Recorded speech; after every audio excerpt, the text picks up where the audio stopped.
Hey, everybody. Welcome to I'm Not Crying, You're Crying, the show about anything and everything because it's our show. I'm here with the usual suspects, Juan. Reviews. Shut up, Juan. Dude. Like, just be normal. He can't. Shut the fuck up. Just say, he doesn't know how. Why do I have to be normal when I can be reviews? Review. And Jay. Hey. Fuck you. I'm a bitter old grumpy man. I'm going to belittle my friend Juan to make me feel better because I'm a bully. Now give me your lunch money. Hi, everybody. Thanks, Jay. And I'm Sean. And this is our theme music.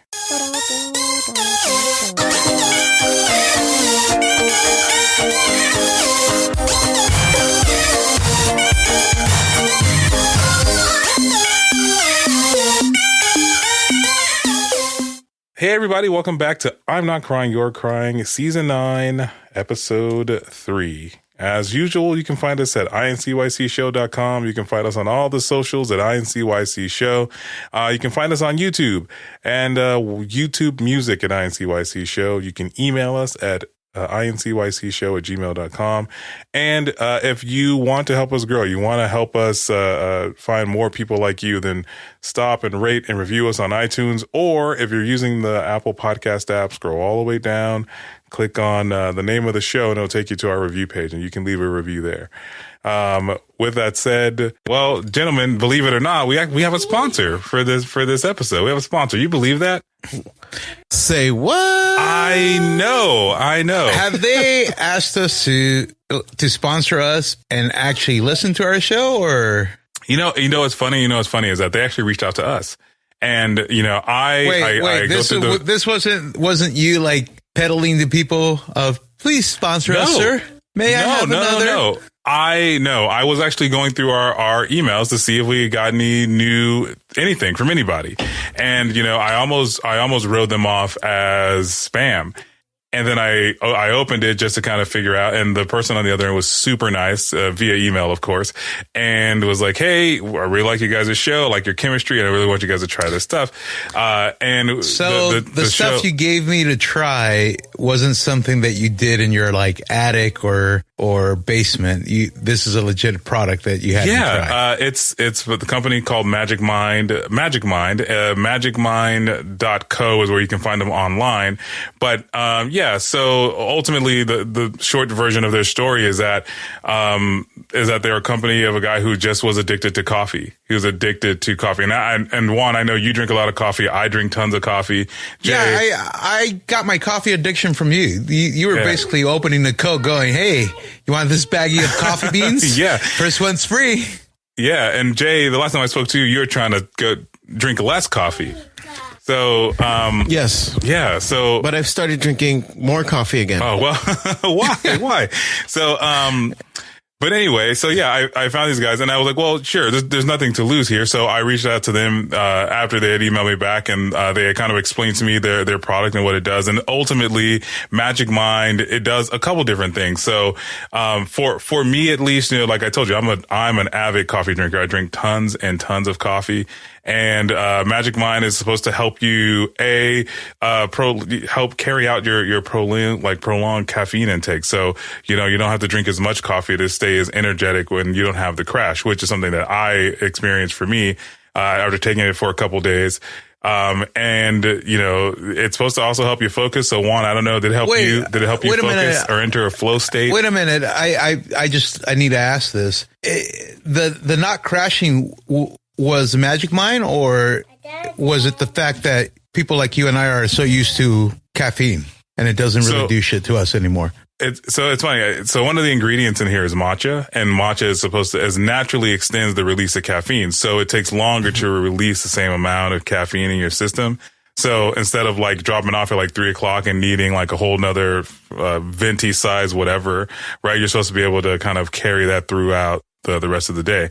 Has some other stuff in here I've never heard of, but like, I don't know. Are you guys ingredient like people? Are you guys like, I need to know every ingredient that's going into my body? Or are you like, whatever, just... Nah, man, as long as it doesn't kill me and it's, I guess FDA approved, what doesn't really mean shit to me, I drink it. That's... Yeah, dude. I'll put anything in my body. Oh, believe me, I know. I'm not a label hound either. But this thing comes with like all kinds of like good ingredients. Like I've never heard of ashwagandha. I have no idea what it is. Never heard of it before. Did you Google it? I did, because I was like, well, what is this thing I'm putting in my body? But it's so you actually care what goes in your body, or? Well, I was curious what it was because I'd never heard of it. I was like, is ashwagandha a place next to Wakanda? Like this, like, this T'Challa from Black. Stupid. You're I know, so yeah, stupid. but I didn't know, so I looked it up, and it turns out there's this thing called an adaptogen. Adaptogen is another word I've heard like as in people talk about this stuff, but ultimately it reduces stress and anxiety. As you two know, I'm not a very stressed out or a person with anxiety, so but no, you're a freaking robot. So yeah, also true. Does Magic Mind allow you to see into the future because you're like uber zen? Like, are you astral projecting now? You know what? I don't know. For me, at the very least, I was able to cut down my caffeine intake, which I think, as anybody with a family who's trying to make sure that they are around for the long haul, you don't want to blow your heart out on a whole bunch of caffeine. So, I don't know. I enjoyed it. I thought it tasted okay. Like, it tasted like green tea kombucha. I don't know, like flat green tea kombucha. But yeah. Oh, another ingredient in here, as I looked through the ingredients, Juan, did I tell you that this was in it? Did I tell you that it has, ready? Are you ready? Cordyceps mushrooms. Uh-oh. Does that freak you out, Juan? It doesn't. I mean, no.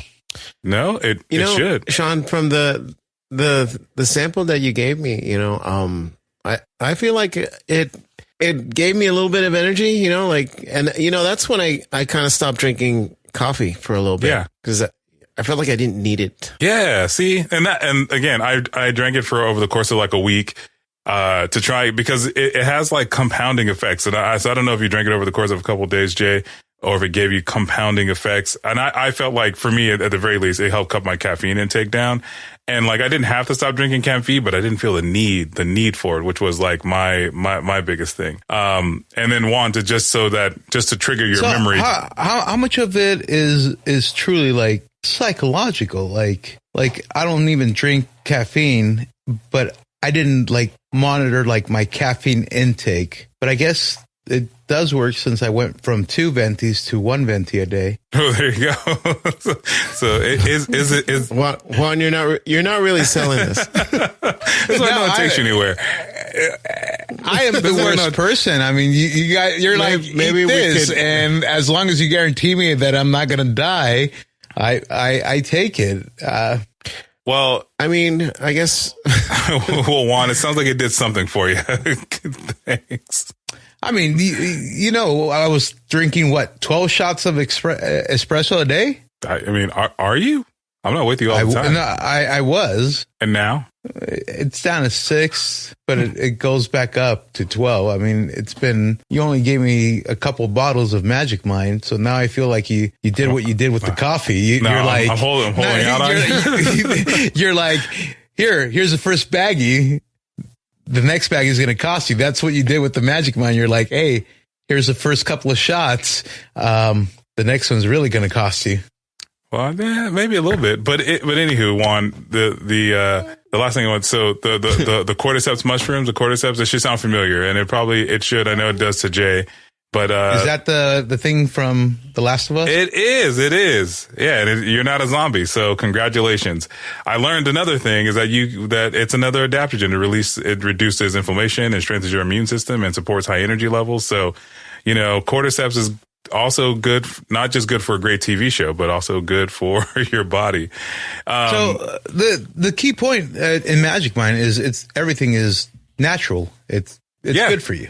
Yeah, and it's not like me downing a can of Red Bull or it's actually natural. And it's literally like 4 to 5 ingredients. So if you should be able to pronounce all the things on there, unless you're like me who had never seen the word ashwagandha before, and you're just like, what is happening? You should be able to do that. And if you're interested in trying, if you are listening to this going, I wonder what these guys are talking about, you can go to magicmind.co and you can order under subscription for 20% off under their subscription. But if you order with us in the first 10 days, so today is posting on this Friday, this Friday. So the first day you hear this, and 10 days after that, you can actually get a 56% off subscription of your subscription to Magic Mind.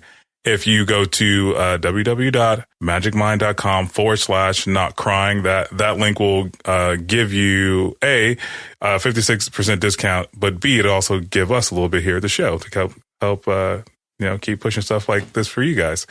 And again, that is www.magicmind.com/NOTCRYING. So magicmind.com/not crying.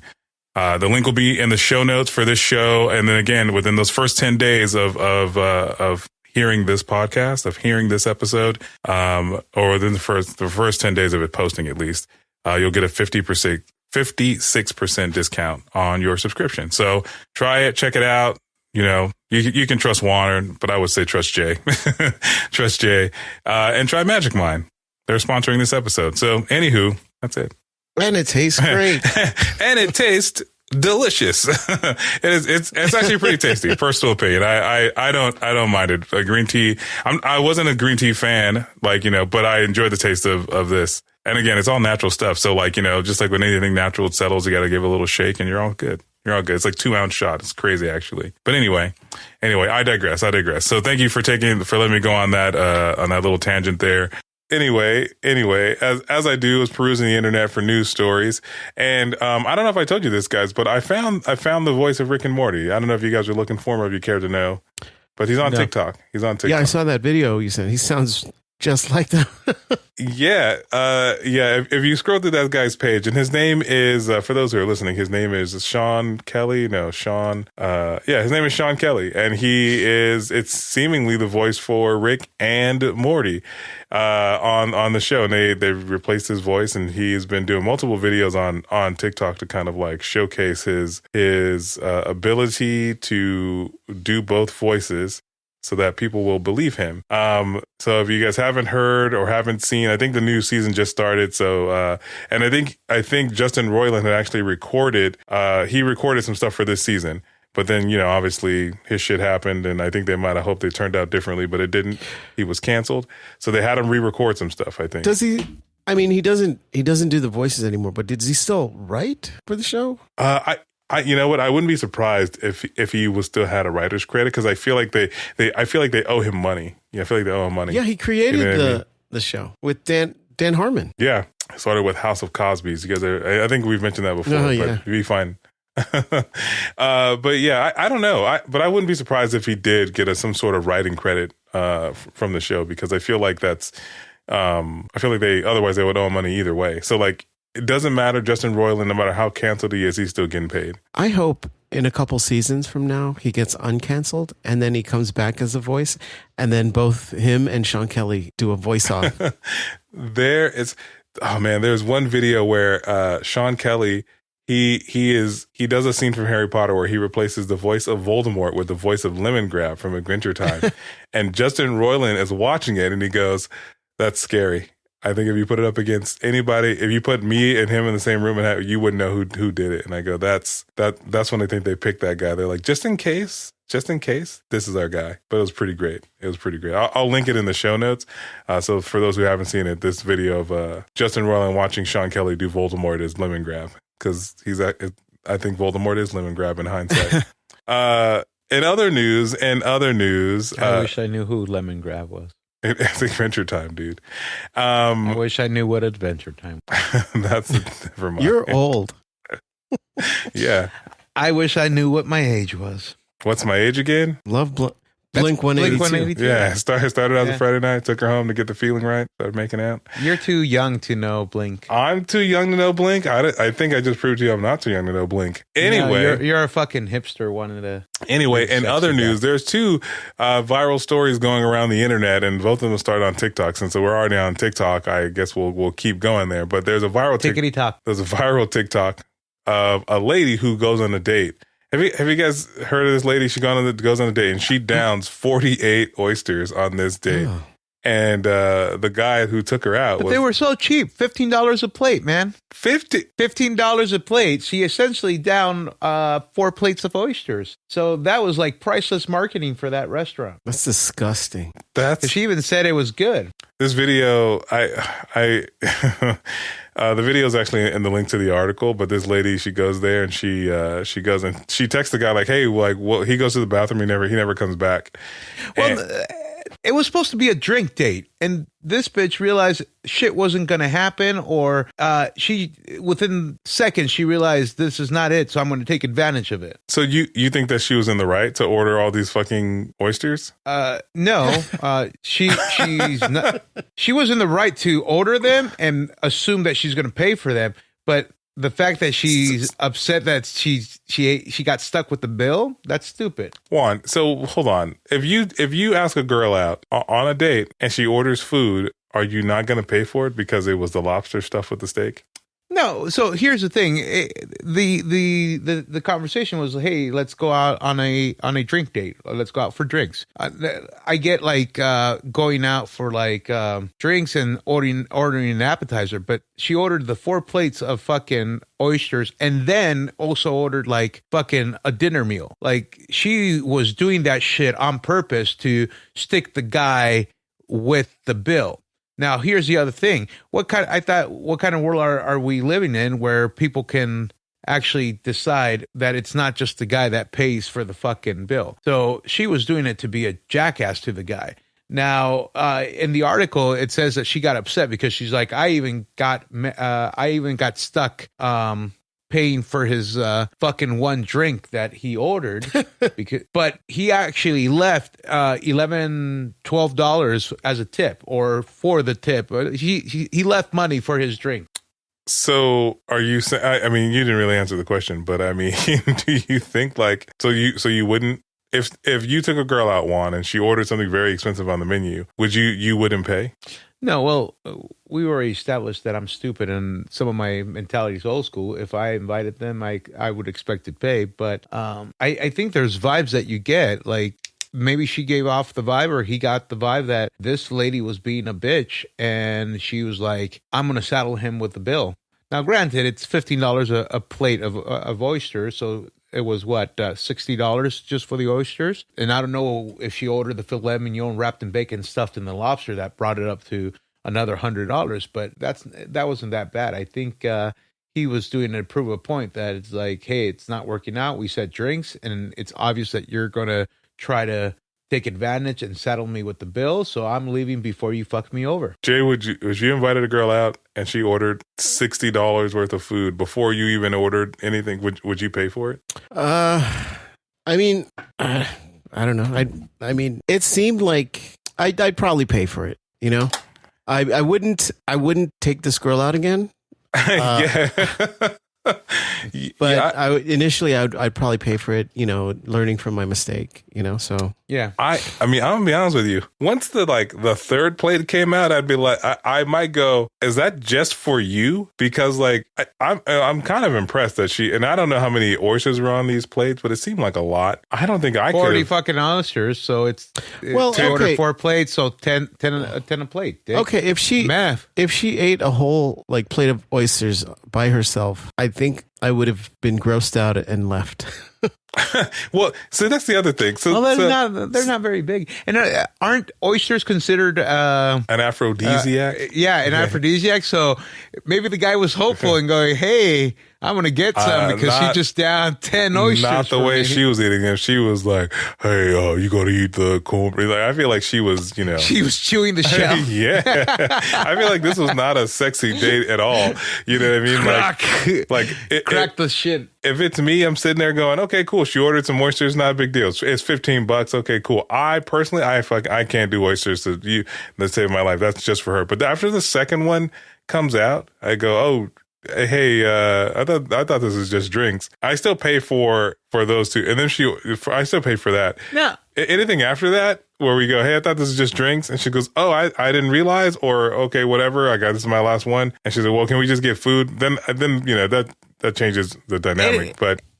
And here's the thing: the plates were $15. Aren't drinks anywhere from the the $8 to $15 range nowadays. Yeah, I imagine they went on the date and then they he left $11, so I imagine his drink was like $8. So no, but what I'm trying to say is she could have argued and said, "Hey, instead of drinks, I'm getting oysters." That's 4 drinks right there. Yeah, but this bitch also she got dinner afterward. Yeah, I know. I mean, I commend this guy for doing the right thing. he just walked out and left, and he texted her afterwards. He didn't just like ghost her. It was like, he's okay, so he did the polite thing. He's like, "Hey, it's not working out." No, it was, she goes, "Hey, you just left me," and he was like, "Yeah, I said it was just drinks. You ordered like all this shit." So yeah, ordered Thanksgiving dinner and shit. Yeah, I mean, 48 oysters for one person. I don't know how 48 or 48. Fuck. No, she ordered four plates, but it totals to 48 oysters because each one comes with 12. I thought it was 40. I apologize for making fun of you for not doing math. It's okay, man. But anyway, yeah, I don't know. I just think it's fucking crazy that this lady ordered. That's like, this is first date. Like, I don't know, man. I feel like you go on a first date. Like, I don't think she planned on talking at all during this date. She was just planning there. Maybe she didn't eat all week. I don't fucking know. Who knows? And how did she try to eat the oysters all sexy and shit? Was she like, how do you eat 48 oysters sexy? Yeah. Again, I think after that third plate comes out, I go, wait, what the fuck is happening right now? When she picked up the plate and just tossed it in her mouth and then spat out the shells empty, that would have been like a cartoon. What the fuck are you talking about? Yeah, dude. Yeah, it's I don't know. So I mean, do you? I mean, would you? I mean, I guess we all would have paid for some portion of it, but I guess like I don't know. Do you guys think the guy was doing the right thing by by leaving? Hell yeah. So was it? And here I honestly, what he should have done was like, hey, I'm not paying for this. I'm leaving. And then just left. Yeah. What, like, if she had ordered 4 drinks, would he have stayed and paid? Probably. I mean, probably. No, you're assuming. So the other thing is, was it like predetermined before they actually left for the date? Hey, since I asked you out, I'm paying. And then he just sees that this bitch is taking advantage. So he's like, fuck this shit, I'm leaving. Or were they saying, hey, we're going Dutch, and he still was a jackass and fucking left? I don't know. I don't know why. I assume that she thought he was going to pay because she's upset. Yeah, I think that she thought she had a free meal that night. And so she's like, oh, I'm about to get all the fucking oysters I want and a fucking meal on top of that. And then he was like, no, not today, Satan. I got to go to the bathroom. And he fucking left. Does it say if she had money to pay for it? I think she did. Let's see here. She got stuck with the bill. I had 2 ladies order 6 dozen. She continued to write on there. It doesn't say specifically whether or not she had money, but I assume that she had money and she paid for it. And, This had to be a fucking ploy too. Like, this article had like the manager of the restaurant give her take and shit like that. I mean, fucking slow week, man. Well, I think the divisiveness of it is like, do you pay for this thing and do you not pay for this thing? Like, do you think this lady was in the wrong? I think the internet she's gone to the jury of the internet, and the internet is kind of taking both sides. I think that's what makes this, interesting. Speaking of the jury of the internet taking sides on people. So there's another lady also in the news. She has like over almost 1 million TikTok views, probably more now. But she refused to get out of a car. She was going on a date and she refused to get out because she was being taken to that original video. I only saw the video that was linked in the article. Yeah, that's usually how articles work. But no, but did she take it down because she's coming off as a jerk? I honestly don't know, but I wouldn't be surprised if she did because, well, hey, let me ask you guys, like, do you think that the Cheesecake is an acceptable restaurant to take someone on a date? Yeah. See, my wife and I were just talking about it. I'm like, since when do people like snuff like the Cheesecake Factory? Like, it wasn't that bad of a restaurant. Like, no, like the way she put it down, and she's like, out of the chain restaurants, it's a little bit on the nicer side. Yeah, but I mean, she's putting herself above the Cheesecake Factory. Like she's above, but like she's too good for the Cheesecake Factory. Well, she was also a jackass because Cheesecake Factory wasn't the first option. She was over an hour late to their date, and because she was over an hour late, he's like, okay, we're going to go eat at the Cheesecake Factory. And then she starts like recording the fact that she won't get out of the car. So like, what the fuck? Like, how is this a society that you have something that you disagree on and your immediate response is, let me record it. Now, the video that I saw was the guy essentially saying, hey, I don't have many rules. I don't have many expectations. And the few that I have, you managed to break them. So let's just say it's not going to work out and I'll drop you off. And then she gets upset and she's like, wait, that's it? We're not going out? Not even a compromise? And I'm like, why? Yeah, that was. So, I mean, again, I'm with Jay. I think the Cheesecake Factory is a perfectly acceptable place to take someone on a date. Maybe I'm just not. Maybe I'm too poor. Maybe that's what it is. The other thing is, it's not the. It could have been not the only stop. Maybe it could have been like Cheesecake Factory, and then afterwards, fucking drinks and shit like why that. Couldn't it? Why? Yeah. Why did you need? No. What I'm saying is, she immediately saw the Cheesecake Factory and said, "Oh hell no."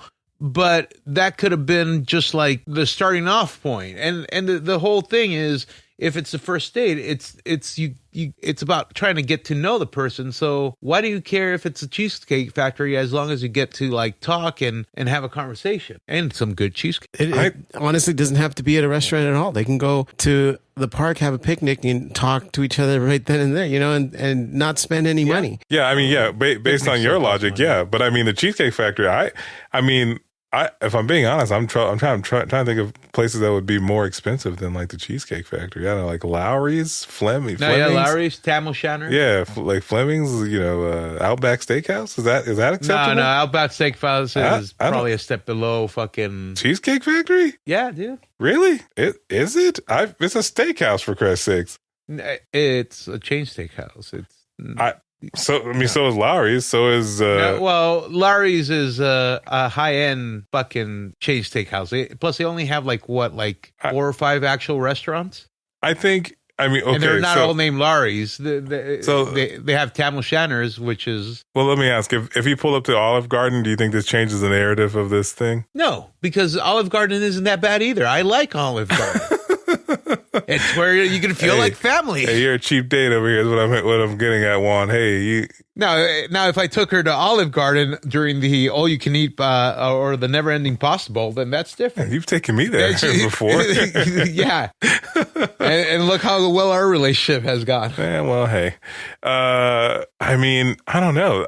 I feel like the fact... I feel a couple ways about this. First of all, I think that lady's being fucking ridiculous. Second of all... Well, they're slamming her on the internet, aren't they? Oh, yeah. Because of her viral tantrum. Yeah. Forget the viral tantrum. Like she doesn't point out the fact that she's at wrong by being there fucking over an hour late. Yeah. He also says, "Hey, respectfully, if you're not gonna go, I'm just gonna drop you off at home." And you know, yeah. Like I thought he was a nice gentleman saying, "Hey," like he was polite. He didn't say, "Oh hell, fuck you." He's like, "I have a couple rules and expectations. You broke them. It's not gonna work out. I'm just gonna drop you off." Yeah, I just find it really crazy that this, like, you know, this lady, she just flat out refused to get out of the car. Because the other part is that, like, he was being recorded, right? And I think the second, because I wonder how much preamble there was ahead of that. And then she turns like, "I'm gonna turn my phone on, put it on the internet." And then at that point, you know, it becomes like, "Hey, allow me to put this show on so that, you know, so that I can get this, these views," right? Because that's also the other piece is like this lady's working on her clout, and now because she's working on her clout, she has all this viewership to something that she probably like. I wonder how many followers she had before this. Yeah, but it's not positive. It's true. I mean, but you know, any press is press, right? In 2 weeks, she'll be back on Twitter or back on, you know, TikTok with another thing, and she's like, "Oh, you see, look, I'm being better now. You can come and look at my." You know, I don't know, whatever she's selling. I don't know. Everybody's selling everything all the time. So if you guys are in that same situation, do you just take this woman home? Do you just take her home, or do you? Yeah. Or do you like go? Well, I'm hungry. I'm going to go eat at the Cheesecake Factory and then get back in the car. The fact is even if they would have gone out, even if it wasn't the Cheesecake Factory, she already ruined the fucking day by the video recording and shit like that. To be honest, I don't know if she texted and apologized for being late or if she made a big deal about being late. Like, even if it was me and we said, hey, let's go to fucking the fanciest French restaurant we could fucking find, I would have already been soured over the fact that we said 7 p.m. and you show up at 8:30.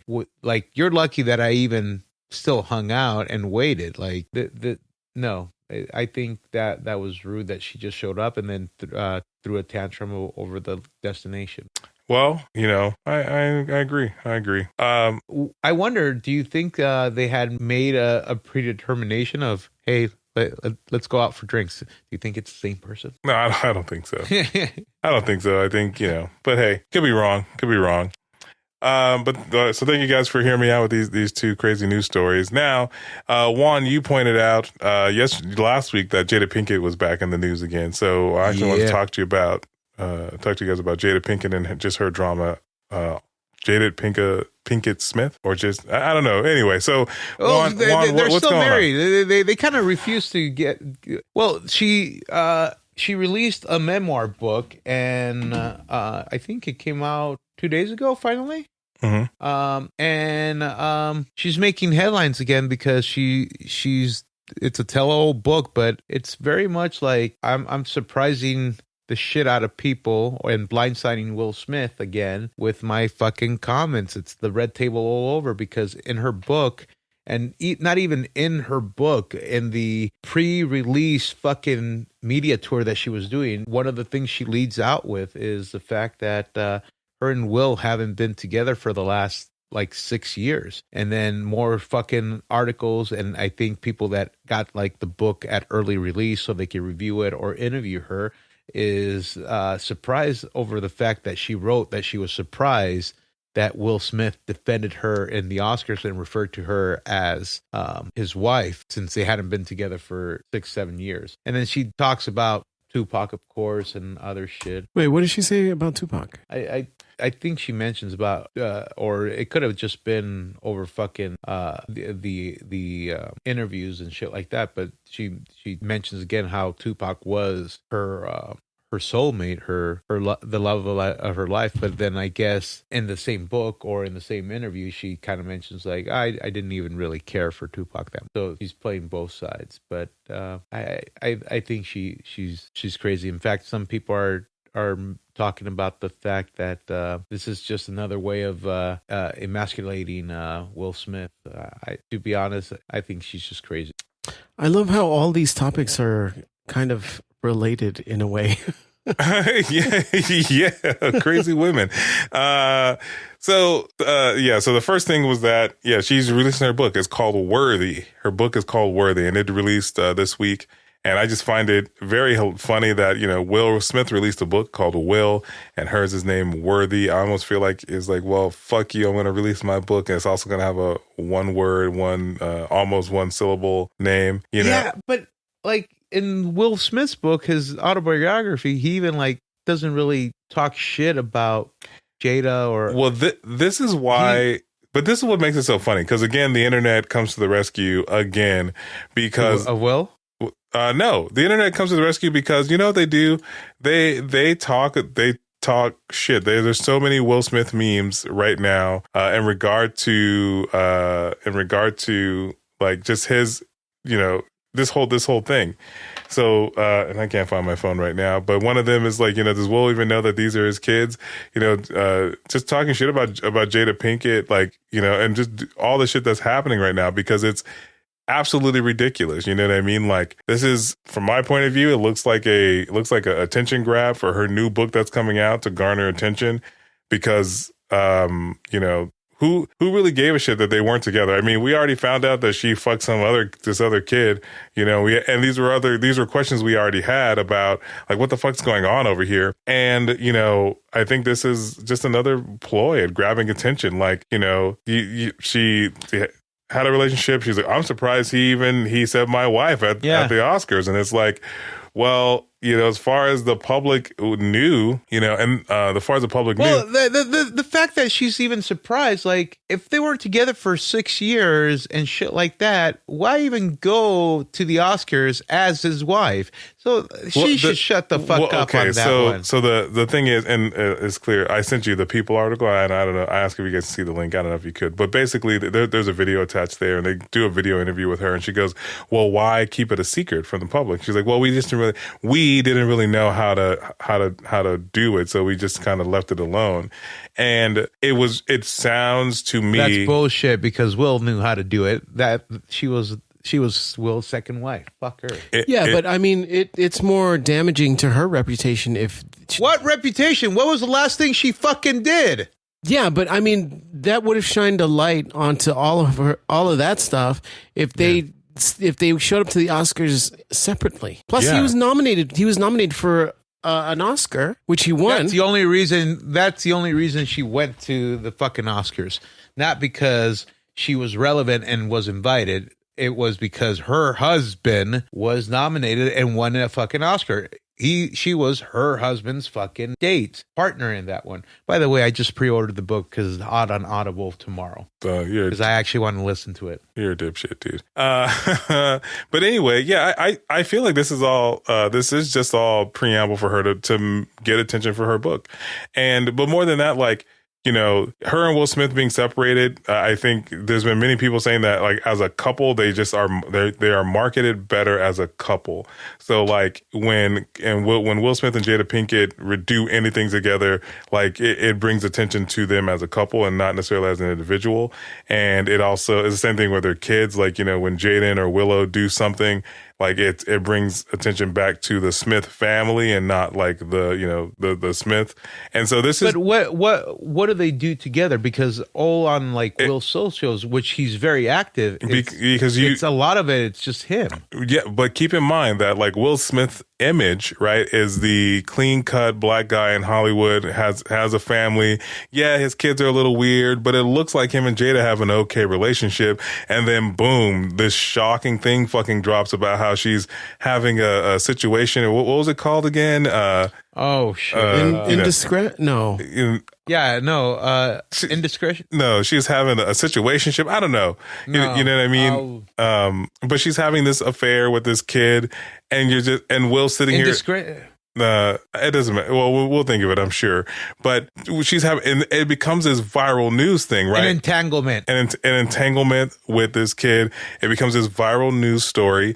And it brings attention to Jada Pinkett Smith thing she's doing on Facebook, right? The Red Table Talk, which is something that only a small select few people were watching, which now just this inflammatory news where Will Smith fucking sits there and lets his wife tell the story of how some other guy fucking slid his tip inside of her. You know what I mean? Like, and he sits there and takes it and he puts on the cry face.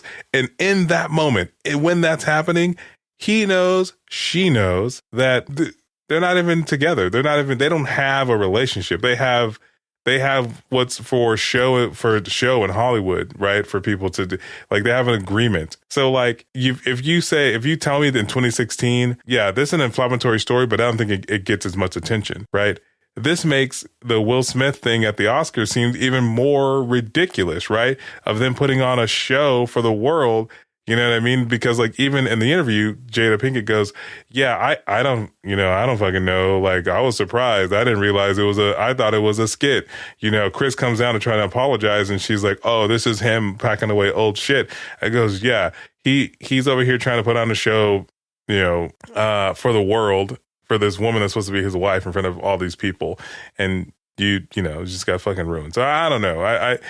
I mean, and then this whole Tupac thing, in the interview, she says she went to go visit Tupac in prison. Tupac asked to marry her and she said no. Oh, yeah. Because he was looking for someone to do time with, like, cause he didn't want to be alone. Like he didn't want to be alone. And he asked this girl that he knew and I think they grew up together in some respects. I don't know, to be with him, and again, Jada Pinkett just, I think, kind of drumming up headlines is like, well, he was my soulmate. He wasn't.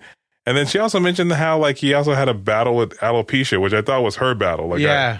So, but she mentioned that Tupac's was a secret battle. yeah. She also mentioned that he looked better with bald than he did with hair, which so I don't know how much of any one of their stories to believe. I don't know how much of I don't know. And honestly, I think, again, it for me, it drags out the question of what's more important, the image of family or truly being a family? You know what I mean? Do they stay together for the kids, for the image, did they stay together for America? You know what I mean? Is this going to rip America apart? The kids are all adults now. They're above the age of 18. So the bullshit of we're staying together for the kids it's crap. But do you think that they chose that for America? Do you think that Well, I mean, yeah, it's part. I mean, like you said, it's part of their marketing. Part of his brand. It is. So I mean, do you think that America deems them as lesser now? So if Will Smith they're going to make a return and be Will Smith again, Will Smith is making a return. He's already in production for movies and shit like that, man. Yeah, but his reputation has been tarnished. I don't think it has anymore, dude. I think if you and Sean have taught me anything, is cancel culture really doesn't cancel people. They just, give them a hard time at the beginning and then they come back. This isn't like cancel culture. This is yeah, sorry. This is so I found this meme and it's what if Tupac faked his own death to get away from Jada? But this isn't cancel culture, Jay. This is what? This is an assault on a on a colleague. You think so? Yeah, I mean, if someone hits somebody at work, they talk about that shit for years. Yeah, it's true. It's true. It's absolutely true. And that's the thing I find to be the kind of the craziest about it is that again, because it just doesn't make sense to me. Why is all this stuff coming out now? Why not just make sure it stays? If you're going to stay apart for 7 years, right? 7 years. And then bring this shit up suddenly. And I can't be coincidence she has a book coming out. I'm so why? I'm kind of curious. Did she start writing it after the slap or before the slap and she just finished it? I have no clue. I would assume that it was done before the slap, and she probably, because she was saying how in the article or in the interview that she was getting a little choked up during the book, so it was hard to record some of those sessions for Audible for the audio version of the book. So I am sure that she's been working on this book for some time now. Will Smith released his book last year or the year before last, so it's been 2 years. Juan, I could tell you right now I'm on Audible, but my library. But I feel like it's been in the works since then, and it's just been part of their marketing plan to release it. So the real question is did Will Smith know that this was going to happen? Was he ready for this to come out? And so that's why, he didn't have anything to say about it. Is that what's happening, you think? Will's came out on November 9th, 2021, so almost 2 years. Yeah, I wouldn't be surprised if she had this stuff coming up already. And then she added the stuff from the Chris Rock special, all that stuff just because Yeah, she talks about how she was generally hurt by his special. Why? I don't know, man. Thank you for... Attention. That's what it is. She wants attention. And some of the memes and videos I've seen is people imitating her and just making the fact that she needs attention. And one of the memes that I saw was her making fun about Will Smith and saying that they're not together, but then the next second is oh, we're working through it and we're going to come back stronger. And then Will Smith's keep my wife. It's oh, we're back. Oh, no, never mind. It's over. So she doesn't know what she wants. She just wants the attention. Kudos to Will Smith for trying to be supportive. You know what I mean? Yeah. You saw the shit that he said. It was he's not even bashing her. But what was he going to say? He's already made a fool of himself on the world stage for her. Yeah, and bashing her doesn't help his reputation either. Yeah. So he's already... No, but it wasn't even essentially, he said something it's hard to change or separate when this person's been in your life for more than half of it. But I stand and support her and whatever is best. So I'm that sounded like a good, classy fucking response. But then deep down inside, I go, that was a publicist that probably wrote it. Oh, just like his apology after he slapped Chris Rock. I don't know. Do you guys think they'll end up back together again? I hope not. Yeah. Aren't they still living in the same house? Sure. It's a big fucking house, I'm sure. They could go weeks without seeing each other. Yeah, I'm sure. Yeah. I wouldn't. Will is hanging out in the West Wing while she's on the East Wing. Yeah, I mean, and more than that, they both have separate, busy lives. So I'm sure that they are in a space where they don't have to worry about each other, which I think for them in this situation, like, is ideal, right? I mean, like, he has to come home after he's realized, like, she's basically embarrassed him again on the in front of the world. First she was fucking some guy, now they're not together, and now she's kind of spilling more of their business, and more of their business is going to come out because she has a book coming out. So, like, Stephen A. Smith, he's a sports broadcaster, and he said that every time Jada does an interview, it diminishes Will Smith's reputation. It really does. I don't think we've had an interview happen that hasn't, like, somehow fucked him over. Juan, I have nothing to say. Oh, did you? You're done. This was your thing, man. I think I'll have more to say when I'm done listening to her book. I'm sure you're gonna have to fill me in because I don't plan on even looking at it. The only reason I'm getting it is I have like 4 or 5 credit. I had 5 credits. Now I have 4 after I got it. Well, keep us posted. I will. And now it's time to invite Peter back for Am I the Asshole? I think. Hey, Peter. I was a little upset that I didn't make it to the geez, I even forgot the song name. Try that in a small town. Try that song. That is not racist at all. I just don't want my small town to turn into LA or New York City or San Francisco or Chicago, and the list goes on and on. Well, I'm sorry. I'm sorry. In hindsight, we probably should have had you on. I feel like you would have had a lot to say about Jason Aldean and his... Actually, do you know that video surfacing of him like running like a bitch about the shooting during his concert in Vegas? Was that during the big shootout in the MGM properties? Mandalay Bay? Was it, or was that just a different one? I'm assuming it's a different one, or it could be the same. I'm not sure. Because the shootout was a country musical type thing, right? Well, yeah, it was the CMT like concert, country music, something. Yeah. Oh, Juan, you do all this side research normally, but not for this one thing. No, I don't care for him. Thanks, man. He doesn't deserve my clicks. That's what your wife said. That's what I heard. Because Juan has like a bunch of stuff from CVS. He just 5-finger discounted. That's why he doesn't want to feel like he's subjected to that issue. I don't understand what the 5-finger discount has to do with that. I think you're just being insensitive towards my race. Why? Anyway, Juan, it's time for your favorite. It's time for your favorite part of the show, where you and Peter get to decide whether or not you guys were these people hate each other. No, whether people on the internet are assholes because you guys are too nice to one another. I have another relationship one. And last week we agreed on shit for the first time, right? Yes, we did. Well, the point isn't for you guys to agree or disagree. The point is to decide whether you think the person on the internet's the asshole. No, I was just shocked that we agreed on something. I just find it very funny that both of you are very jealous individuals. And I find it very funny that your emotionless robot personality extends to everything in life. Well, I'm sorry that I seem to have logic ahead of my thoughts. Oh yeah, logic. You just have no fucking emotion. You're a fucking serial killer. That's what you are, man. I'm a serial killer? Is that what you just called me? You're a fucking Dexter. You're just you laugh and show fake emotions because you want to blend in with. There are no black serial killers. That's true. Surprise, motherfucker. I'm sure I can find some on the internet, man. Surprise, motherfucker. Yeah, you Google that. You let that be your Google search history. It's true.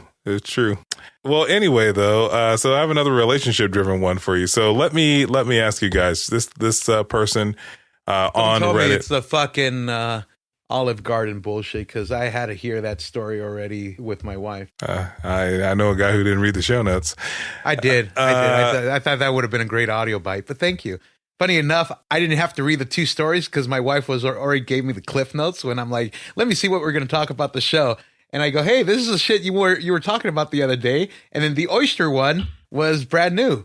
So, but she had already heard the story about it. So I got the cliff notes from her. So bring it on, bitch. Why don't we just have your wife take your place? She seems more informed than you are about the show and society. Well, your mom. Thanks, man. But anyway, this person on Reddit wants to know if they're the asshole for wanting a divorce from their husband for sexting. You already kind of had me there. Wait, what, divorce? Because no, about the. Well, I'm currently reading the article at the same time you are. So go ahead. Okay. I'll jump in. I'm gonna read it. I'm gonna read what the lady wrote, and you guys can chime in. So, I, female 30, and my husband, male 34, have been together for over 10 years and 6 years married.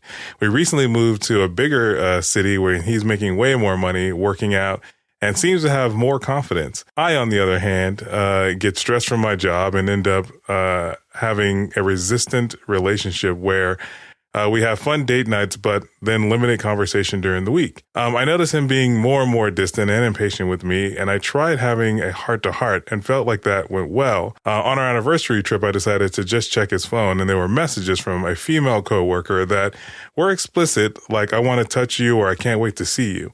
You can tell that they hadn't had any real intimacy yet, but he admitted to hanging out with her in a group setting and that it meant nothing. He then proceeds to tell me that he's been depressed for over a year and didn't know how to talk to me about it. He said he wasn't deflecting from the sexting, but he feels empty inside and has resorted to taking shrooms. This is huge. Neither of one of us have had interest in drugs or even weed. This is all new to me and I feel helpless. Should I separate or try counseling? Is he just trying to get away with being caught? He said he would stop talking to her because he has no real feelings towards her. And I forgot to mention that he talked to her for around 2 months. Is this person, the asshole? Or not at all. For asking for a divorce? Yeah, from her husband who has just been sexting. And based on what I'm hearing here, or what I understood, is that he hasn't fucked this lady yet, but he was. But it's gonna happen. You think so? I mean, the way that everything's going, especially the way that he's been acting, I mean, she's not in the wrong. Now, if he's willing to change and she's willing to accept, either his change or him going to counseling, then that's on her. But for her to ask for that divorce because he's supposedly doing what he's doing, I mean, she's not in the wrong. But you think she should ask for a divorce? Like, no, I think she's overreacting a little bit. You know, yeah, a little bit. A little bit, I think. How long have they been married for? Oh, hey, thanks 10 for the years. They've been together for 10 years. 10 years, and they've been married for 6 of those 10 years, Juan. That was in the very beginning of the article I have you now. So thanks for listening. The first line he just totally forgot. Again, it's her call. She can either ask him for a divorce or actually talk to him about it and see where that goes. But I can't blame her if she does, because of course she feels betrayed. I mean, extremely betrayed, especially. You don't do that with other people. I don't care how sad you are. You talk to your spouse. It's very simple. That's what communication is all about. Why would he jump that route? Again, if he has problems with his spouse, talk to her, figure things out. And then if things really don't work out, then I guess divorce. I mean, that's not my ultimate answer, really, to be honest. But that's pretty much on her now because he messed up. There's a guy in a comment that says this part. You can tell they hadn't had any real intimacy yet, and then the guy goes, "Denial's a hell of a drug." That's funny. I mean, I don't know. I mean, if assuming that he's being honest with her. Well, I mean, first of all, I think there's a lot of her insecurity in this text. So, because he's like, well, he moved to a bigger city. He's making more money.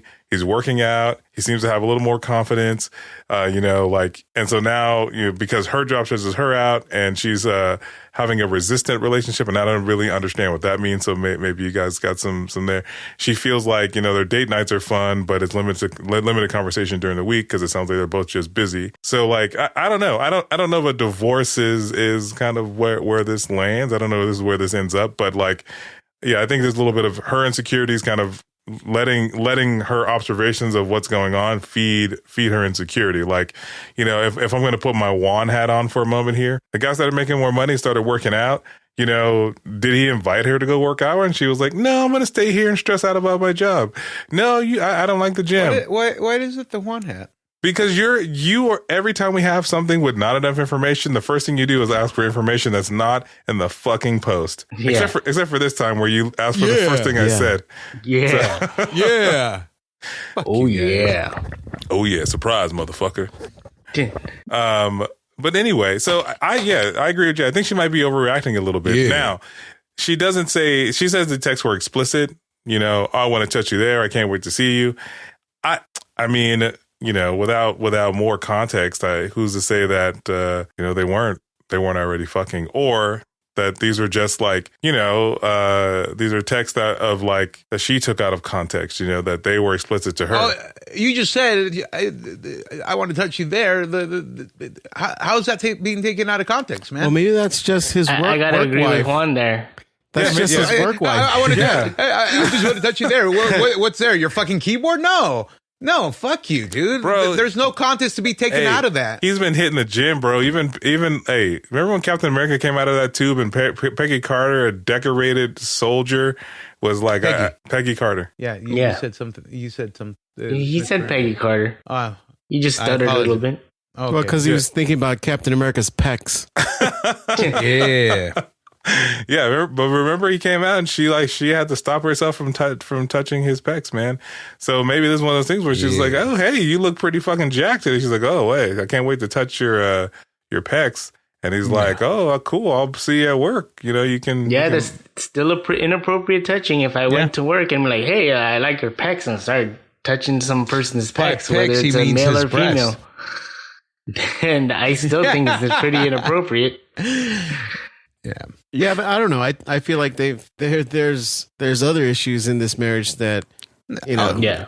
There's definitely issues. Yeah, fine. It doesn't have to result to divorce right away, but first, honestly, talk about it, because it is pretty serious. It's not like, oh yeah, we're sending emojis, you know, last week. This is actually like, hey, there's actually explicit content. There's touching wanting to happen, and etc. So talk about it again from her perspective. I mean, if it does end up in divorce, I cannot blame her. I mean, let me ask, do you guys, the comments here, think that this guy is lying through his fucking teeth and those two are fucking? Do you guys think that he's fucking? I'm an overthinker, so I think he probably is. I mean, why would you get into that kind of conversation if you're not? Especially if the person's reciprocating. If the other person's not reciprocating, then it's like, okay, well, this guy's just weird, and maybe we should block him if I were the girl. But if the girl as well is freaking like, yeah, I want to do this, I want to talk to you, and whatever it is, yeah, I mean, he's guilty. What's it called? De jure. Jeez. It's a legal term for there's not exactly fact, but the situation kind of points to that leading to that. Or else I would have said de facto. What is that? Circumstantial evidence? Evidence. Yep. I don't know. I feel like that it's all speculation. Hearsay. You poured yourself I object. A mega pint. Is that, we have another mega pint here? Is that what's, I don't know, man. I mean, what I will say is that it sounds like they've been together for a long time. They've been married for a long time, and it sounds like they both have jobs that keep them very busy. And she's expecting a lot more of the beginning portions of their relationship to kind of shine through here. It sounds like the other thing. It sounds like it's like, I mean, he has time to work out. He has time to go do other stuff. So like, it sounds like he's just not spending that time with her, and we don't know why. Maybe she let herself go. Maybe she let herself go. Still not a good enough reason. Well, I mean, I didn't say it was a good reason, but I mean it's a reason. You're not attracted to your wife anymore, and it's like something needs to change. I think he started doing shrooms. Yeah, he's like doing shrooms. make his wife look more sexy. It's just I need to put myself in a headspace to do this. Hold on. I need a different perspective right now. Beer just doesn't do it anymore. I just need to jump to shrooms. It's shroom goggles? Is that what this guy's got going on? I need hired to fuck this woman now. I don't know. I mean, I feel like there's a lot more relationship stuff that this person is not kind of giving us to go off of. I feel like to Peter's point, there might be some deeper issues here. So they talked about it, felt like it went okay, but it still led to this. So the real question is did he, there's a lot of, again, putting my Juan hat on, did they have this heart-to-heart talk before she found out about this thing? Well, I think if the series of events are right, then they did. They went on an anniversary trip. She checked his phone. I think because even before then, she had an inkling something else was going on. I feel like this might be the same girl from the last one. Like, hey, he's texting this person at 1 in the morning or whatever. No, in the last one, it was she. Well, this is also a she. This is I, female, 30, and my husband, male, 34. Have been together for 10 years. Remember that one? I said that 3 times now. Yeah, I'm tired. Fuck. Oh, yes. Fuck me. But is this lady an asshole for wanting a divorce from her husband? Is she? No, she's not an asshole, but she doesn't have to jump the gun that fast on the divorce. Well, like what I said, just talk to him about it. Well, legit. I think I know yours and Juan's answers, but Jay, let me ask: if this is you, do you break up with this person? Who am I? The woman or you are? Yeah, well, you're the woman. Yeah, you're the woman. I guess it doesn't Come on, matter. Man, it's 2023. You could pick whatever you want to be. Yeah, I mean, if he's the guy making more money and working out, like, why does he give a shit? Yeah, I know. I mean, his value went up after the marriage. I don't know if she realizes that. If that were the case, and he's just raised in value as far as like his money, his financial situation, and his physical appearance, then she has to do something to match that. Like you can't. Well, I mean, there's more to that in just a relationship. I mean, like earlier you said, oh well, she probably let herself go. It's like a lot of people either let themselves go or maybe get a little bit heavier or their face changes or something. But from my perspective and from my experience, when you're married, it goes beyond that. I mean, there's the emotional aspect, there's the physical aspect, and then there's just that one part where it's like there's just a deeper bond where, God forbid their face gets burned off or whatever. It's like, oh, well, you're not attractive anymore. So what? I'm going to leave you. That no longer becomes a case because of that connection that you have. Well, you know what I mean? I don't even think that they're even that close. I don't even think they were that close when they got married. They were together for 4 years before they married.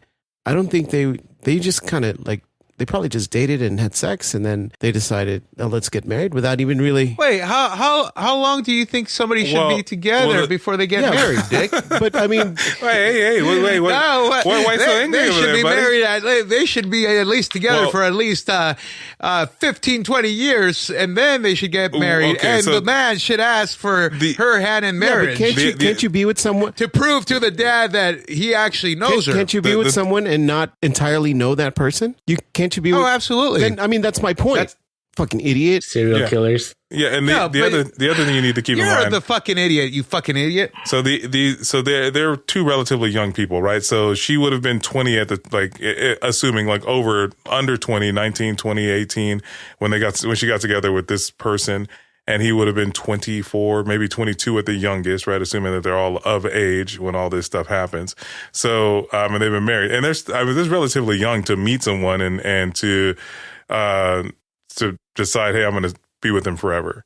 You know what I mean? And again, it sounds like they kind of changed careers, got a promotion. I don't know, but again, but it sounds like both of their jobs kept them very, very busy. Both of them. I don't know. I think she's jumping the gun a bit for asking for a divorce. But I also think there's other things happening here in the relationship juice that person. They got married really young. So at this point they've kind of grown into the adults, that they're going to be for the rest of their life, and they didn't realize that maybe that's not the person I wanted to be with forever. Do you think these people end up divorced anyway? You think they'll end up divorced anyway? Yeah. I think it's very possible, especially in today's world. I mean, people don't see the value of marriage as much as traditional people do.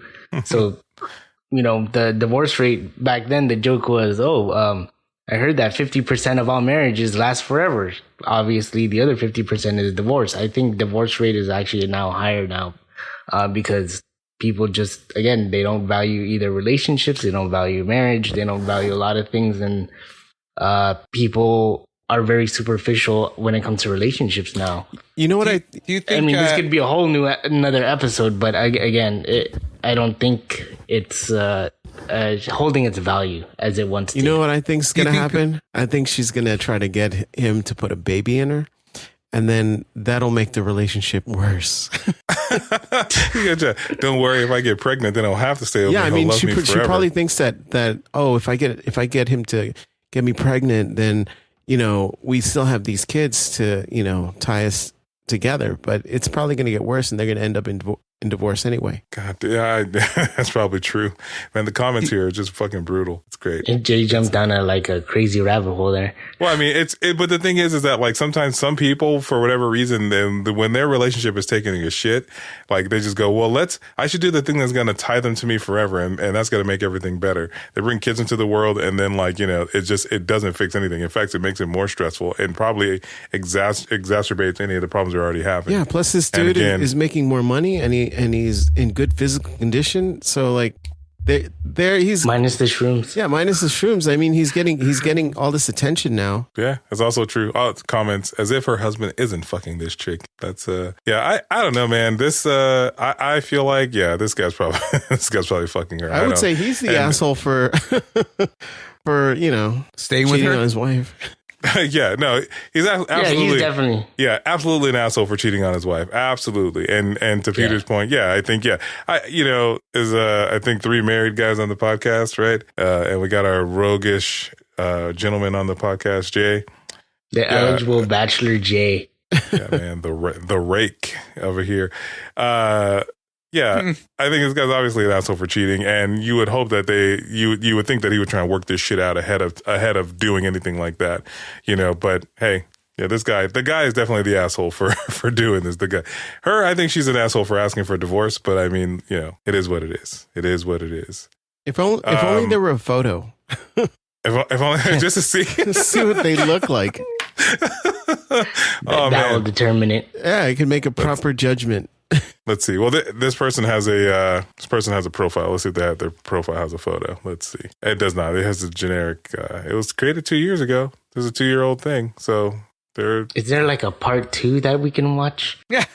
I wish the part 2. Wait. He's met up with her and he's gone through my phone plenty of times. Okay, I guess she's answering questions because people are like, how come you're so fucking stupid? Yeah, she's only posted in Am I the Asshole and this other subreddit called Teachers. So, the comments here are telling her she's jumping the gun asking for a divorce, but like her husband's definitely cheating on her. Definitely cheating. But anyway. There's a comment right here. Wait until you're 45 and he has a midlife crisis excuse. No, these comments are fucking.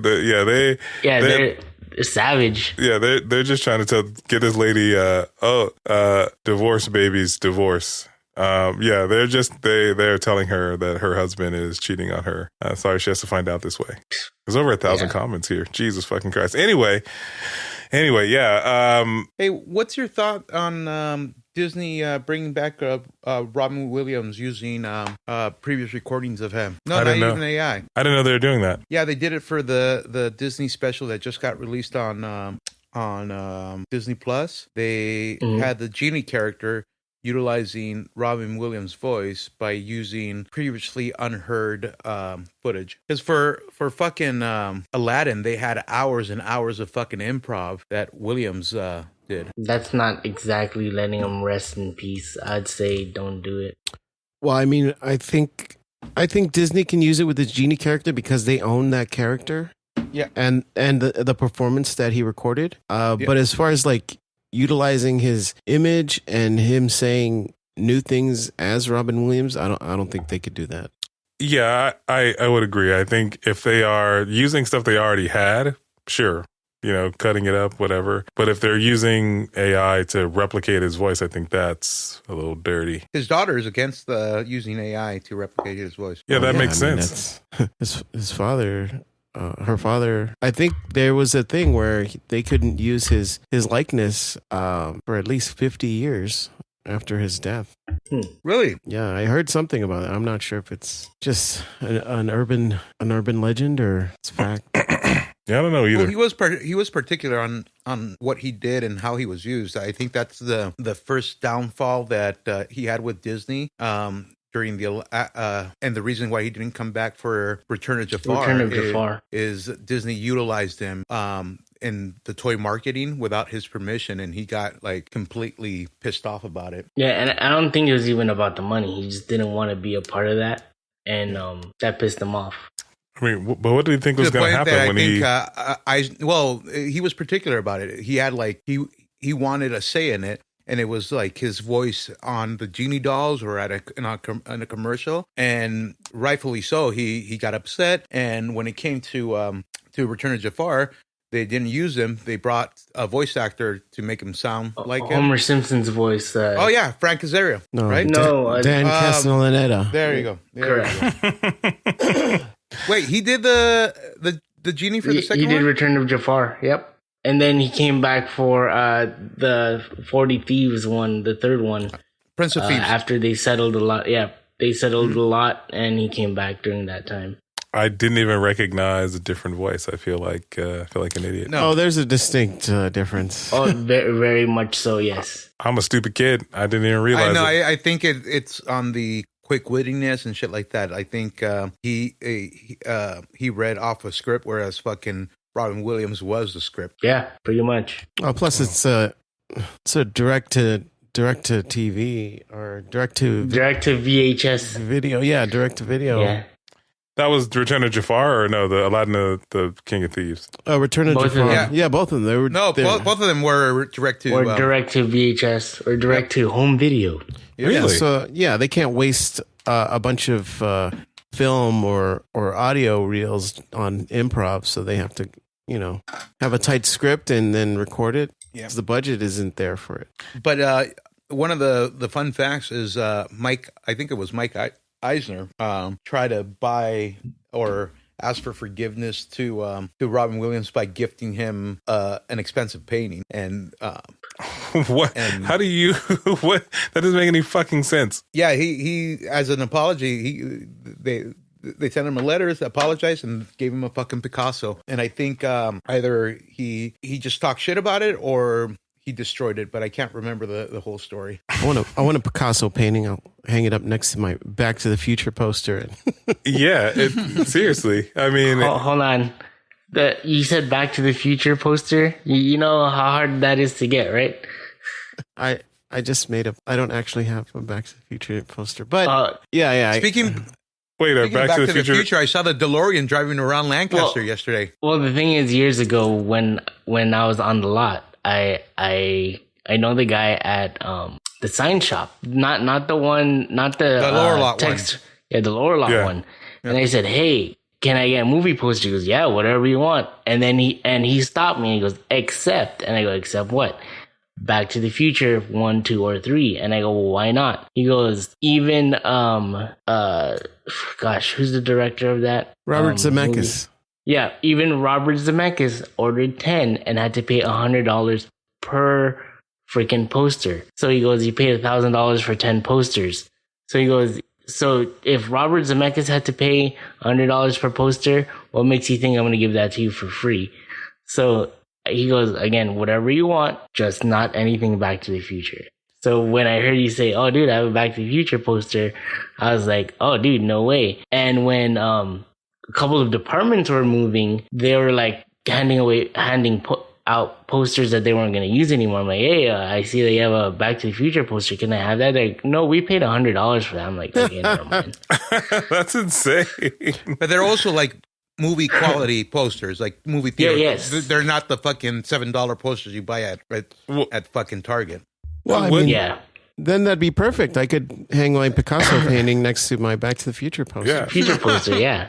1, 2, and But 3. why is the poster so hard to get? Like, why is it that? Is it just because Robert Zemeckis stupidly paid for something he should have probably gotten for free? No, I asked, and he goes, I don't know, but for the longest time, as long as I've been here, and he goes, I literally got here after Back to the Future Part 3. That has just always been the rule. I'm like, okay, well, who knows the story? He goes, the person that knows the story is no longer here.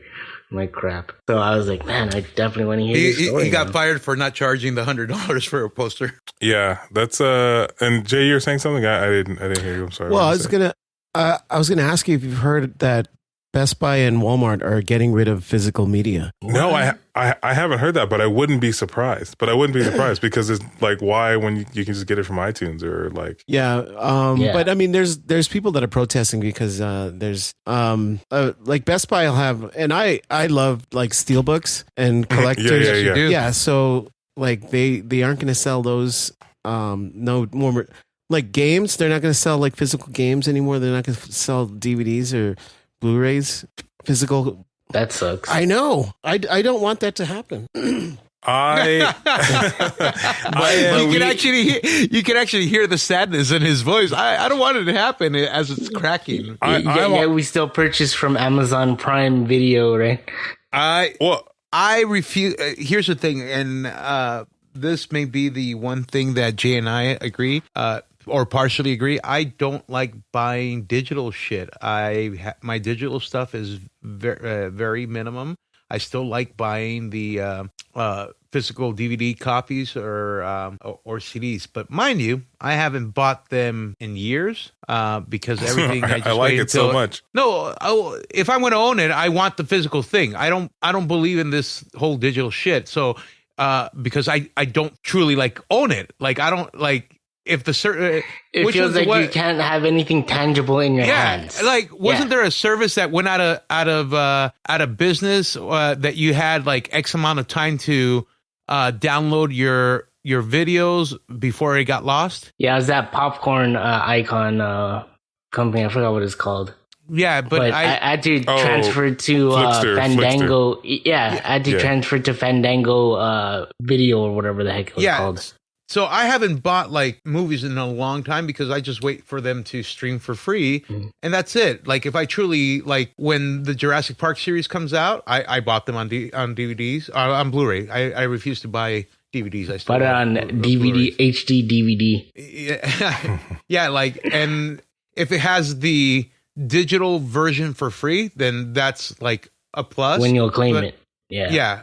But like, I had bought Ghostbusters Afterlife, and I got pissy because the Can I borrow your account because I kind of want to watch that? But but here's the thing: I had to fight for that fucking video. Ghostbusters Afterlife. So I bought it, and somebody had used the fucking digital claim code. So I kept on trying to upload it, and it said it's invalid. So I contacted whatever service was provide. I think it was Voodoo or whatever, and they're like, "Hey, the code has been used." And I go, "Fuck you! I just bought this DVD and I had to show them like proof of purchase, proof that I had the DVDs, proof that I had the paper inside the DVD. Like it took 3 days to finally get my fucking free movie. The one that you don't care about because you only like physical media. Well, I mean, do you think this is the death of physical media? Oh yeah, I think so. It is. I think lazy. I think it's the death of physical media in big box stores like Best Buy, Walmart, Target, because I feel like it costs them more Targets money are never and floor go space. away, man. Targets. Well, I know. I don't think they're going to go away. I think they're trying to create more floor space for the shit people are buying. Yeah. If I have all this extra floor space for shit people aren't buying, like it's almost like, you know, when people used to order from like magazines, or you can only get like their DVDs, the steelbooks and shit online because the producers of those things are still going to make them. And so it just means that, you know, on a Thursday night when you're like, oh shit, I got time, I can't run to Target and get it. So the level of inconvenience, I think, it doesn't change because, like, for example, it's still $70 on like the PlayStation Store to get a game, and that same game is still $70 in Target, and you're technically there's a saving on the physical media, right? So like obviously Sony, whoever's making this thing, is still like they're getting that money. So I feel like if I'm whoever manufactures these DVDs, I'm like, I stop mass producing millions of them. I make 100, 200, what the 1,500 I'll probably sell for real.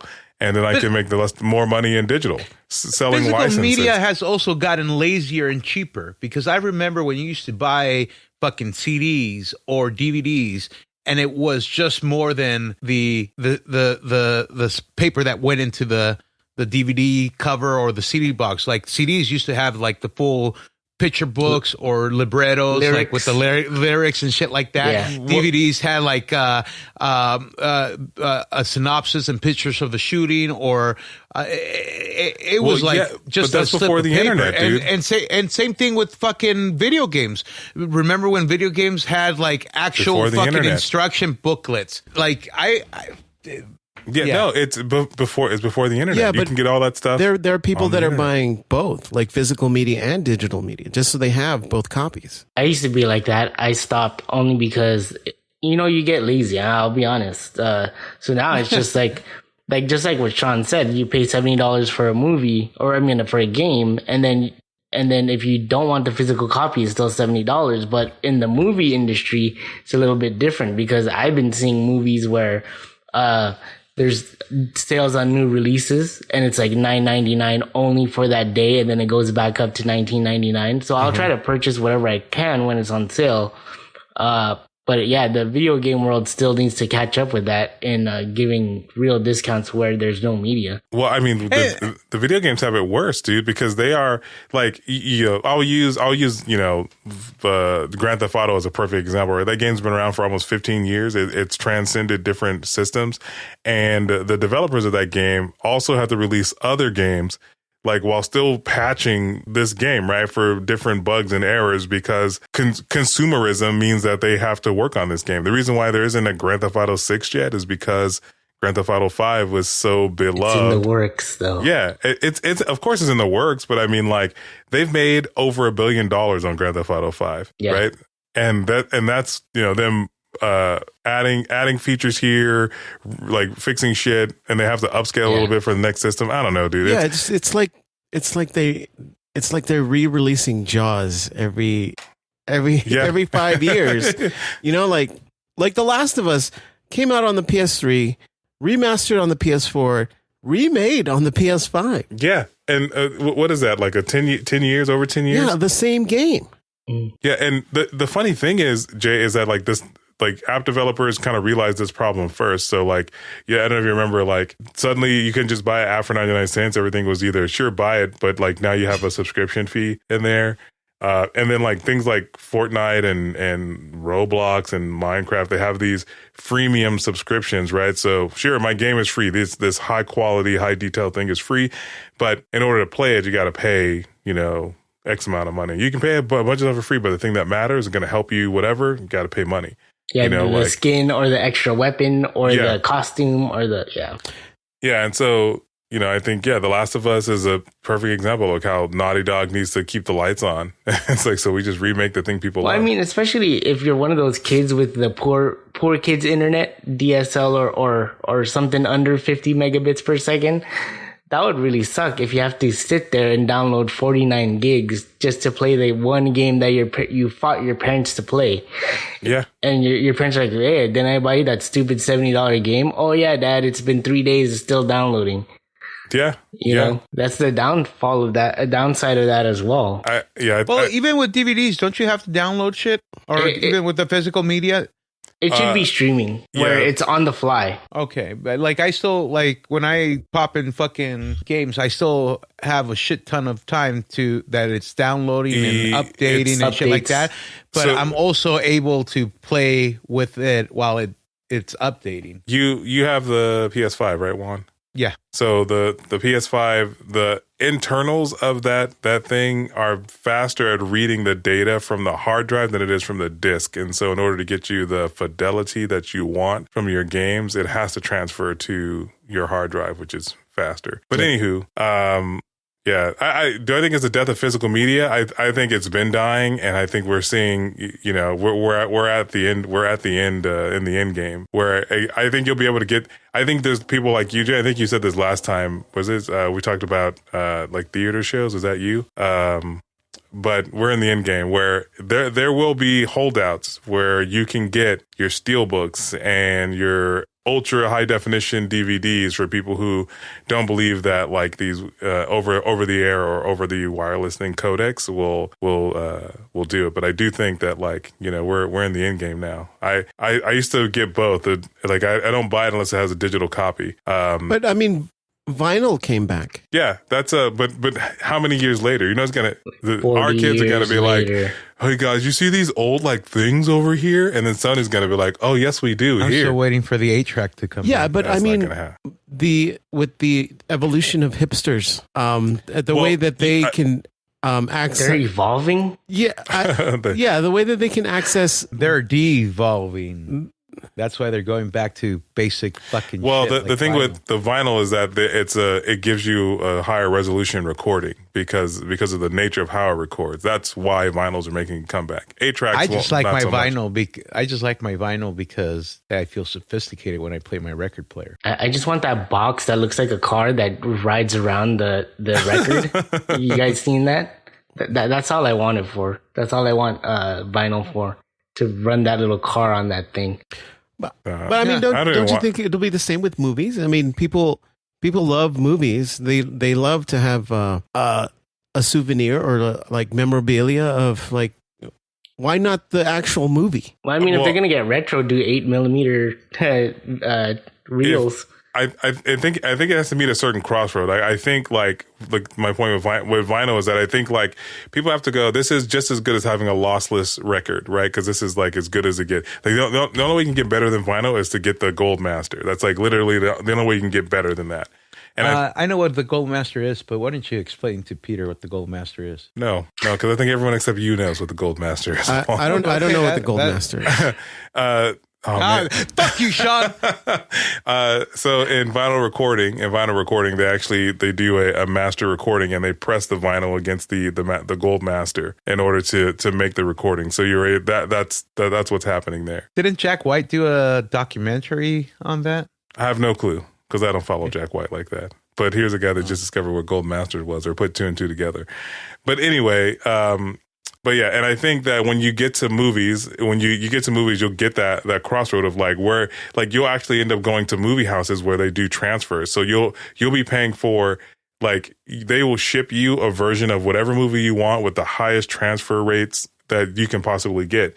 And that will only get better as technology gets better. So like today you'll buy Jaws at 1080p transfer rate, and then you'll be able to buy Jaws at a 4K transfer rate, and then you'll be able to buy like basically like a duplicate film because they'll figure out how to do that with Jaws. And I think that might have been clearly on film. But Sean, I just want my steelbook for Beyond the Spider-Verse when it comes out next. Oh, well then you'll get it. You got time. You got time. Well, if anyone's a DJ here, you guys can carry your crates of records again instead of having to just bring a MacBook. A MacBook, yeah. I mean, if that's what you want to do, because that's imagine you didn't have the one hit song from that. You left it in your other record. That'd be your little brother swapped it because he wanted to listen to it. You know what I mean? Like, you ever seen the movie Pop Star? The one with Andy Samberg. Yeah. Connor for real. Yeah, never stop, never stopping. Yeah, I have. The DJ is his friend, and he had all this equipment on stage, and he's like, "Oh yeah," and he's explaining every expensive. He's like, and they were like, "Oh, is this where you do the whole show?" And I was like, "No, I've got the whole show on an iPod Shuffle." Yeah, whole show's right here. Yeah. I remember that. He has some great songs on there. Great. Oh man. Anyway, Peter, I thank you for coming on, man. I don't want to take any more of your time. I don't know if you have to be up early again. Is this another every day, man. Sorry. All good. I blame Juan. I was the one that was here before, and I had an alarm set. Oh, it's all good. Is anybody else the asshole? But before we let you go and thanks, man. I'm going to carry that into the gauntlet just for you, Juan. I'll be an asshole just to you. Yeah, streaming services are the asshole for getting rid of all this physical media that we can't purchase in stores anymore. Again, the craziest shit is that like they're not even doing all that well. You know what I mean? Like even with ads, they're still not profitable. Well, I didn't make my point. Like with Netflix, I'm surprised I'm paying the top tier because I was paying a lot more because of the CD service. And as of September, they got rid of it. So I no longer get DVDs.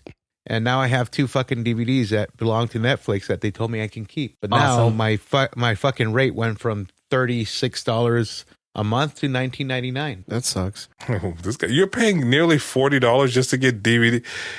Oh my God. Anyway, why don't you just cancel the DVD service? They canceled it already, Dick. I know, but they ended it.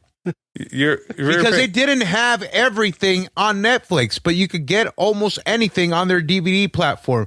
The only problem I had is I sucked at fucking returning the DVDs. So I had fucking something dumb like Airbud. No, Love, Sex, and Drugs, and Love Actually. No, it wasn't Love Actually. Love, Sex, and Drugs, and then one of the Spider-Man movies. Spider-Man 3 with Tobey Maguire. And no, Topher it was Grace. yeah. Funny enough, it was the one with Andrew Garfield and Tobey Maguire and Tom Holland. You know what's I haven't seen that one. It wasn't on streaming, and I wanted to see it, so now it's on you have to have streaming. like stars. Who has stars? Nobody has stars. I have stars on my Starbucks card. Shut the fuck up. Okay. I once farted on the set of Blue Lagoon. That's what you just did right now. Anyway, Peter, thank you, man. We're going to go kick Juan's ass in a gauntlet. Have a good night and see you next week, man. Good night, Peter. All right, good night.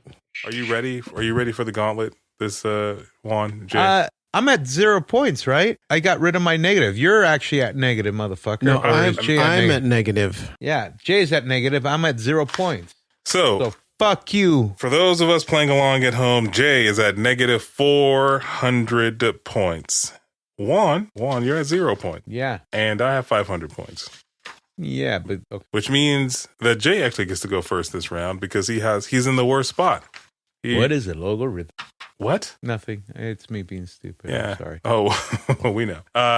So Jay gets to go first because he's in the worst spot. So he's up first this episode. So Jay, I'll do season 3 for 200. Season 3 for 200. All right, here we go. So this was the first topic selected in the gauntlet. Oh, what is oh God, what was the food that we were going to get rid of? Yes, it was Thanksgiving. So it was with food. It was Thanksgiving food. Yeah, so Thanksgiving. Juan, why are you giving him the answer? Yeah, I think just the fact that he said it was Thanksgiving food is the right answer. Is it? Because last time I said your wife and you didn't let me have it. So fuck you. This is how we get into some bullshit that Juan likes to make up because he's not going to have points. But the answer is, what is one must go Thanksgiving So he got dinner? it right. So fuck you. I mean, not really. He didn't say that exact thing. He got it right. Yeah, I think I got it right. Give him his 200 points, motherfucker. So Juan, what you're saying is that it's okay. It's okay to get it almost right. No, he got it right. He said one must go Thanksgiving. No, last time you're holding me to the letter. No, fuck you. No, you wanted him to name all the fucking 4 items that we did, which one of them I know was butt bread. That we had a discussion about you calling it butt bread. Okay, so that puts Jay at negative 200 points now. Wait, why does it say negative 400 for Juan? I was at 0, motherfucker. I can make it more. Would you like me? No, how about you just make it right? Remember, we're playing on 2 different boards, Juan, so which board is the right one? they're keeping score separately, so the boards together are the right one. See, you just upped it from 400 to 800. You doubled me. You don't think I'm going to notice this shit? No, I don't, if I'm being honest. Well, Juan, Normally I wouldn't, but your mistake was fucking putting points. But Juan, you are next, and you have 0 points. Thank you. So I would like to do reviews for 400. Reviews for 400. This show's review was split into 2 episodes, 2 parts, and featured guest Aquila. We had a reviews episode that was a two episode one? In the form of a question. Is that your answer? No, We had a reviews episode that starred Aquila. You want me to? Is that you? No. But it said it was split into 2 parts, meaning it had 2 episodes, or I don't get the. No, meaning that we split the review into 2 parts, and Aquila was on both parts. I don't understand. What do you mean? Well, you would have to have watched the show. I think that's the first thing. That's why you never know what's going on during the reviews. But if can I answer this? I'm just going to guess what is Barbie, but go. What is Stranger Things? Oh, so it was 2 episodes because we did the fucking season, but we did episodes 1 through X at a certain point, and then the other part was it was a 2 episode. Okay, now I got it. Okay, it wasn't 2 episodes, but if I'm right, I'm gonna take these points from you. Yeah, that's fine. Fuck you. Hey, look at that. Season 4. So you got it wrong because you didn't say the season. No, fuck you. Fuck you. I said Stranger Jay, Things. What do you think? I think he gets the points. So Juan, I would like to say fuck you very much. And now I'm at 900 points and it's your fault. And that makes it my turn, Juan. And you actually get negative. Wait, why did you get to steal and not Jay? Because I was next. Okay. This happened last time. And you're at negative 400. So you want me to, how do you want me to display this on here, Juan? Oh, right there. Like this? Yes. But now you're at 0. Well, are you happy now? No, but you're more. Again, than we're on 2 separate boards. Okay, just go. So anyway, it's my turn now. And let's see. I'm going to choose season 8 for 100 points. Well, what a bitch. Do 500. Do 500. If you're that big of a man, do 500. No. If I've learned don't be a chicken shit. Do it. Just do 100. Do it, man. Come on. Yeah. Just play it safe. I mean, how many points do you have right now, Sean? I have a fickle amount of points that could be taken away from me by listening to you being stupid, because remember the last time I listened to you? Anyway, I'm going to go with season 8 for 100. What happened to the tradition of me? Oh, come on. Why is it? What? Fuck you. Hold on, we haven't even read the question yet. So season 8 for 100 points is that the question is, this was promised to happen on the 100th episode of the podcast. What is Juan will eat a dick? What is Juan will eat a dick? I would like to say, fuck you, Ozzy. A lot of these fucking questions are, I don't know how Sean is doing this shit, but hey, fuck you. The answer is Juan would eat a dick. I'm taking those points, Juan. Look at this. No, and it's the thing. The thing is wrong too. It was a fucking dick-shaped cake. I got the right answer on here, so fuck you very much, Juan. No, but Jay, back me up. Wasn't it a dick-shaped cake? Dick. I thought it was a dick-shaped cake. We were going to make it into the shape of a cake so that you would feel better about eating it. Because didn't we even make jokes of fucking tres leches and shit like that? Yeah, we were gonna put milk in the cake. Mouth.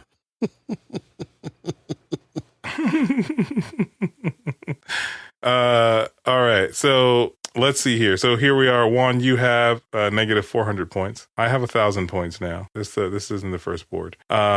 Jay, you have negative 200 points, but I think Juan, that puts you back in the pity section here with the least amount of points. So choose from one of the pities over here, one of the extras. I mean, if you're a man, you can pull yourself out of this by choosing extra 200, 400, motherfucker. Extra 400. Okay.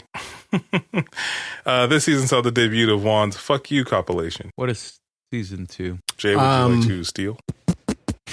I don't know. I don't remember. I don't remember either. All right. Well, Juan, you might get lucky and be back at 0 points again by the end of this episode. Are you ready? Yeah. What is season 3? Hey, look at this guy. I was torn between season 2 and 3. I'm not gonna lie. Well, Juan, I'm negative 800. You have negative 800 points. How does that make you feel? Finally fitting in because fuck you. Because fuck me. So at the end of this, and I think I can do this. Hold on here. At the end of this episode, Jay has negative 200 points. I have 1,000 points, and Juan has negative 800 points. Does that make you feel better, Juan? That's on this one board? Yeah. Great. I'm going to screenshot it to make sure you can't cheat. How am I going to cheat from here? That's a great question, Juan. I don't know. I don't have control of the board. Fuck you. You're absolutely right. You don't. Well, Juan, we're at your 3rd favorite part of the show. There's no dicks involved here, I promise. So maybe your 4th favorite? Are Are you done, Juan? You finished? Did you feel complete, satiated? You feel good? I'm not going to lie. When you said it's my third favorite part of the show, I was trying to figure out what fucking shit. We already did Peter. We just did the Gauntlet. What's my third one? So, yeah, you're right. It is my third one, but I like it more than the first and second. So are you done? Yeah, I'm fucking done, asshole. Okay, great. Especially after those fucking questions. Well, I'm glad to hear. Thanks, man. Well, thank you guys for listening. Do you think that 48 oysters is too many oysters on a first date? Do you think the Cheesecake Factory is fancy enough for a first date? Excuse me. I wonder if they still have the Southwest egg rolls. Who the fuck are you? The Cheesecake Factory? It's been a while since I've been to the Cheesecake Factory. They had a good tomato soup. Do you think that Jada Pinkett is just vying for attention? Tell us. We want to know. Juan, tell them where they can tell us. Hey, folks, don't forget to rate and review us on iTunes. It helps us climb the charts if we ever make it on these charts. Also, connect with us on our website at INCYCSHOW.com. There's links to all our socials. Or you can email us some of your suggestions and or comments at INCYCShow@gmail.com. Or you can leave us a voicemail. Just follow the links in our show notes or simply go directly to the site at www.anchor.fm/INCYCShow. And again, we have merch in partnership with LindaMyra.com. Get your very own I'm Not Crying, You're Crying shirt. Just again, follow the link in the show notes or go to our website. I'm sure we have a link to their store on our website. And if we don't, Sean's going to say, screw me, and then get it done. We do. It's under our merch section. Click that. It'll take you right to the website, Juan. Yes.